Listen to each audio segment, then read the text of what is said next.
Hi ಎಲ್ಲರಿಗೂ ನಮಸ್ಕಾರ. Welcome back to our YouTube channel. So ಮುಂದಿನ ಪ್ರಶ್ನೆ ನೋಡ್ತಾ ಹೋಗೋಣ. ವಿದ್ಯುತ್ ಜನರೇಟರ್ ಯಾವ ಶಕ್ತಿಯನ್ನ ವಿದ್ಯುತ್ ಶಕ್ತಿಯಾಗಿ ಪರಿವರ್ತಿಸುತ್ತೆ?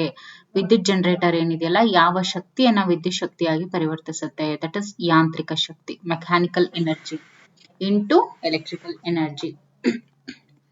ಇನ್ನು ಬೆಳಕಿನ ತರಂಗಗಳು ಯಾವ ರೀತಿಯ ತರಂಗಗಳು? ನೋಡಿ, ಬೆಳಕಿನ ತರಂಗಗಳು ಏನಿದೆ ಇವು ಅಡ್ಡ ತರಂಗಗಳಾಗಿರ್ತವೆ. ಧ್ವನಿಯ ತೀವ್ರತೆ, ಧ್ವನಿಯ ತೀವ್ರತೆಯನ್ನ ಅಳೆಯುವಂತಹ ಏಕಮಾನ ಯಾವುದು? ಧ್ವನಿಯ ತೀವ್ರತೆಯನ್ನ ಅಳೆಯುವಂತಹ ಏಕಮಾನ ಬಂದು ಡೆಸಿಮಲ್ ಆಗಿರುತ್ತೆ. ಒಂದು ವಸ್ತುವು ತನ್ನ ಸ್ಥಾನ ಅಥವಾ ಆಕಾರದಿಂದಾಗಿ ಹೊಂದಿರುವಂತಹ ಶಕ್ತಿ ಯಾವುದು? ಒಂದು ವಸ್ತುವು ತನ್ನ ಸ್ಥಾನ ಅಥವಾ ಆಕಾರ ಇದರಿಂದ ಹೊಂದಿರುವಂತಹ ಶಕ್ತಿ ಒಂದು ವಿಭವಾಂತರ ಶಕ್ತಿ ಆಗಿರುತ್ತೆ.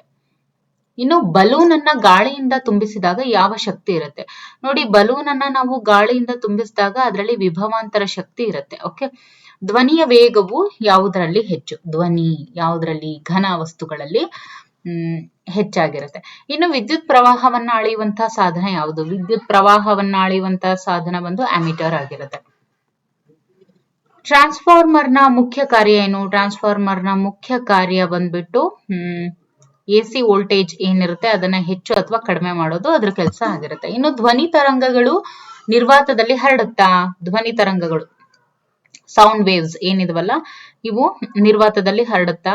ಇಲ್ಲ, ಖಂಡಿತವಾಗ್ಲೂ ಹರಡೋದಿಲ್ಲ. Because it wants medium. ಬೆಳಕಿನ ವೇಗವು ಯಾವುದರಲ್ಲಿ ಹೆಚ್ಚು?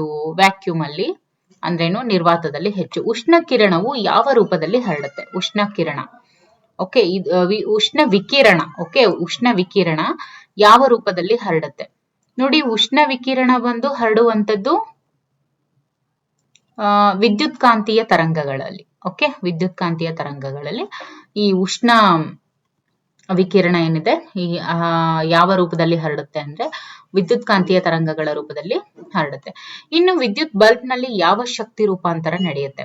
ವಿದ್ಯುತ್ ಬಲ್ಬ್ ನಲ್ಲಿ ವಿದ್ಯುತ್ ಬಲ್ಬ್ ಅದು ಲೈಟ್ ಎನರ್ಜಿ, ಹೌದಲ್ವಾ?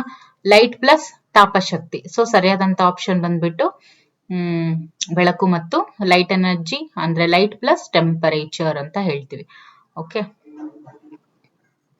ಉಷ್ಣದ ಪ್ರಸರಣಕ್ಕೆ ಯಾವ ಮಾಧ್ಯಮದ ಅಗತ್ಯವಿದೆ? ಉಷ್ಣದ ಪ್ರಸರಣಕ್ಕೆ ಘನ, ದ್ರವ, ಅನಿಲ, ಮೇಲಿನ ಎಲ್ಲವೂ ಕೂಡ ಅಗತ್ಯ ಇದೆ. ಸೌರಕೋಶಗಳು ಯಾವ ಶಕ್ತಿಯನ್ನ ವಿದ್ಯುತ್ ಶಕ್ತಿಯಾಗಿ ಪರಿವರ್ತಿಸ್ತವೆ? ಸೌರಕೋಶಗಳು ಲೈಟ್ ಎನರ್ಜಿಯನ್ನ ವಿದ್ಯುತ್ ಶಕ್ತಿಯನ್ನಾಗಿ ಪರಿವರ್ತಿಸ್ತವೆ. ದಟ್ ಇಸ್ ಬೆಳಕಿನ ಶಕ್ತಿ. ತಾಪದ ವರ್ಗಾವಣೆಯ ವಿಧಾನಗಳು ಯಾವುವು?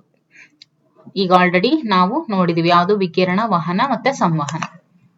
ಸೂರ್ಯನಿಂದ ಭೂಮಿಗೆ ತಾಪವು ಯಾವ ವಿಧಾನದಿಂದ ಹರಡುತ್ತೆ? ನೋಡಿ, ಸೂರ್ಯನಿಂದ ಭೂಮಿಗೆ ತಾಪವು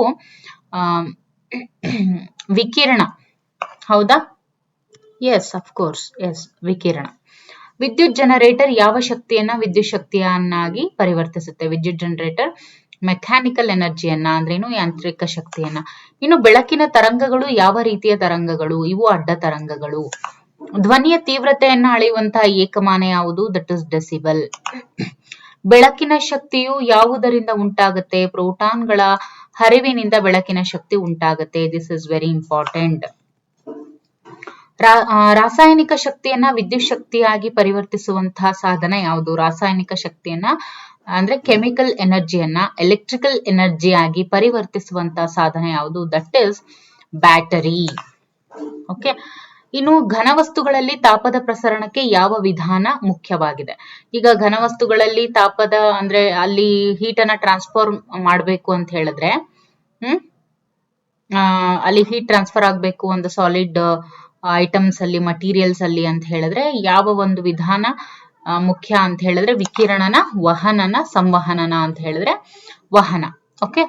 ದ್ರವ ಮತ್ತು ಅನಿಲಗಳಲ್ಲಿ ತಾಪದ ಪ್ರಸರಣಕ್ಕೆ ಯಾವ ವಿಧಾನ ಮುಖ್ಯ? ಘನದಲ್ಲಿ ಬಂದಾಗ ಅದು ವಹನ. ಅದೇ ದ್ರವ ಮತ್ತು ಅನಿಲ ಅಂತ ಬಂದಾಗ ಸಂವಹನ. ಅಡುಗೆ ಮಾಡುವಾಗ ಕುಕ್ಕರ್ ನಿಂದ ಹೊರ ಬರುವಂತ ಶಕ್ತಿ ಯಾವುದು? ದಟ್ ಇಸ್ ತಾಪಶಕ್ತಿ. ಇನ್ನು ವಿದ್ಯುತ್ ಪ್ರವಾಹದ ಎಸ್ಐ ಏಕಮಾನ ಯಾವುದು? ಆಂಪಿಯರ್. ವಿದ್ಯುತ್ ಪ್ರವಾಹದ ಎಸ್ಐ ಏಕಮಾನ ಆಂಪಿಯರ್ ಆಗಿರುತ್ತೆ. ಇನ್ನು ಮುಂದಿನ ತರಗತಿಯಲ್ಲಿ ಇನ್ನಷ್ಟು ಪ್ರಶ್ನೆಗಳನ್ನ ನೋಡ್ತಾ ಹೋಗೋಣ.